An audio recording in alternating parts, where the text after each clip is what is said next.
So, President Trump is proposing something that has every economist from Harvard to the New York Times losing their minds. He's saying, what if we get rid of the federal income tax completely? What if you keep 100% of your paycheck and we replace that revenue with tariffs on foreign nations? In the not too distant future, you won't even have income tax to pay because the money we're taking in is so great, it's so enormous that you're not going to have income tax to pay. Now, the media is laughing at this. They're saying he's crazy, the math is impossible, he's going to bankrupt the country. It's the exact opposite of what the previous administration had been pushing for years. More IRS agents, wealth taxes, unrealized capital gains.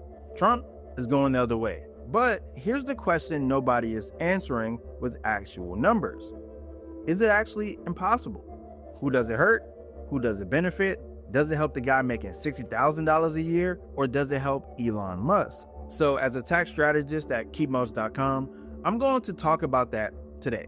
And if you're wondering why I have all these charts, it's because the charts tell a story most are missing. In fiscal year 2025, the US government collected roughly $2.7 trillion in individual income taxes. That is a number Trump needs to replace. That's 49 to 50% of the entire federal revenue. Now, corporate taxes, that's another $500 billion. So you have a hole of about 3.2 to 3.3 trillion if you wipe out income taxes.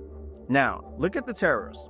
Before the 2025 tariff hikes, the US collected about 80 billion a year in custom duties. Right now, with the new tariffs Trump has already put in place, we are bringing in about 287 billion a year.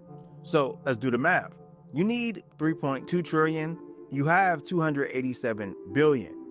You are barely covering 10% of the bill. So the critics are screaming, see, to make up the difference, you need an across-the-board tariff of 70%, 80%, maybe even 100% of every single thing that comes into the country. They say if you do that, a $20 toaster becomes a $40 toaster. Your iPhone goes from $1,000 to $1,800. They call it a sales tax on the poor. And look, that is a fair criticism if, and this is a big if, you assume the spending stays exactly the same. But watch this. Where is the money going? We wanted to find out. Social Security, Medicare, and health programs make up nearly 60% of the budget. Defense on that is 13%. Interest on the debt, which is out of control, by the way, is now eating up nearly 15%. So the argument against Trump is simple. You can't cut income taxes because we have too many bills to pay. But Trump's argument is, why do we have these bills in the first place? See, before 1913, before the 16th Amendment created the income tax, do you know how the US government was funded? Tariffs and excise taxes. That's it. And do you know what happened during that time? The Gilded Age, the Industrial Revolution. America became the manufacturing superpower of the world with zero income taxes. So Trump is asking a philosophical question. Do you want cheap plastic stuff from China, or do you want no income tax? But that's only one side of the argument, right? Let's look at the regressive argument. This is the big debate right now. People are saying, Keran, this hurts the poor. If I make $40,000, I spend all my money on goods, foods, clothes, gas. If prices go up 20% because of tariffs, I'm crushed, right? The billionaire doesn't care if his steak costs $5 more. And that is true in the short term.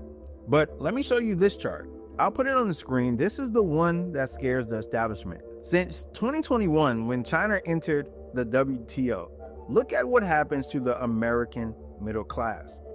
The median household income has barely moved when adjusted for real inflation. But look at the cost of living. Housing, up. Education, up. Health insurance, up. And you may be asking, why? Well, we shipped 60,000 factories overseas.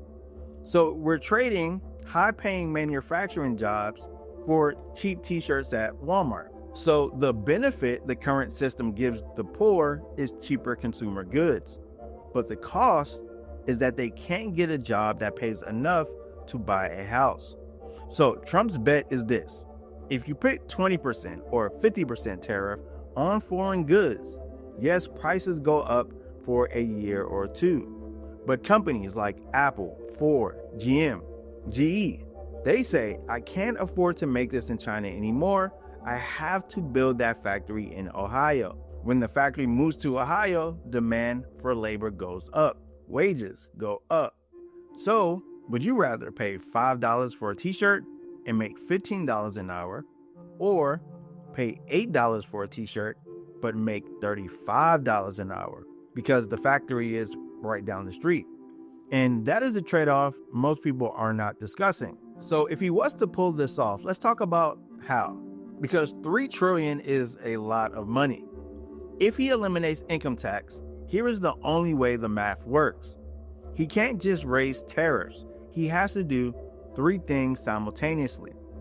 Number one, the tariff ramp up. He's talking about a 10% to 20% baseline tariff on everyone and 60% on China. Now, economists estimate this brings in maybe $500 billion to $1 trillion tops, even with optimistic growth. We are still short $2 trillion. So, number two is massive deregulation and energy production. You see, Trump's team believes that if you cut income tax to zero, the economy simply explodes. Companies from Europe, Asia, and South America will move their headquarters to the US immediately, right? Why be in London paying 25% tax when you can be in Miami paying 0%? And if GDP grows at 4% or 5% instead of 2%, the revenue base expands. Plus, if we drill, and energy costs plummet, that offsets the price increases from tariffs. Now, number three, the Department of Government Efficiency, DOGE. We've seen Elon and Vivek talking about this. They aren't looking to trim 1%, they're looking to cut 30 to 50%. So if you combine a $2 trillion spending cut with a $1 trillion tariff revenue increase, suddenly that gap starts to close. Is it painful? Yes. But is it mathematically possible if you just have the guts to cut spending? Yes. But here's the criticism I have. And I want you to think about this. If we move from a consumption-based system, tariffs, the government revenue becomes volatile. If we have a recession and people stop buying things, the government runs out of money overnight. With income tax, even if you're broke, they take it out of your paycheck before you even see it. So it's consistent and it's reliable. But we haven't even talked about retaliation, because if we slap 20% on Europe, Europe slaps 20% on us. Our farmers in Iowa, our tech companies in California, they lose their export markets. And we saw this in the 1930s with the Smoot-Hawley tariff. Global trade collapsed and the depression got worse. So the risk here is actually real. Trump is playing high-stakes poker with the global economy right now. So I love that he's negotiating. You have to understand Trump as a negotiator. He starts with 0% income tax as an anchor. Maybe he doesn't get to 0%, but what if he gets us to a flat 10% tax? What if he eliminates income tax just for people making under $100,000? So here's my proposal. Here's where I think this could actually work for the average American family. And this strategy is what I call the American Homemaker strategy. Follow me. Instead of wiping it all out at once, do this. If a family has one parent working and one parent raising kids at home, and they make under $150,000, zero income tax. Pay for that specific cut with tariffs on luxury goods from Europe and electronics from China. Why? Because right now, both parents have to work just to pay for childcare and taxes. If you cut the tax, maybe one parent can afford to stay home. You fix the family unit, you fix the culture, and you bring the jobs back. Okay, you might say, Keran, I don't like that plan. Okay, option number two, the 10-year sunset. maybe pass a law that says for every 100 billion we raise in tariffs, the income tax drops by 1%. You incentivize the government to protect American industry. If they bring in more tariff money, our taxes go down automatically. So you tie their incentives to our incentives. Because right now, the government is only incentivized to audit you. So with that, I want to hear from you. Are you willing to pay 10% more for your TV and your sneakers if it means you pay 0% income tax? Or do you think the price hikes will eat up all of your savings anyway? Put your comments below. Keran, I'll take the deal. Or maybe, Keran, this is a disaster. But hopefully you like this video. Hopefully you like the arguments and the data I provided. Once again, I'd love to hear from you. If you found this video helpful, do me a favor, give it a like. It truly helps this to reach more people. My name is Keran, and as always, I'll see you in the next video. Take care.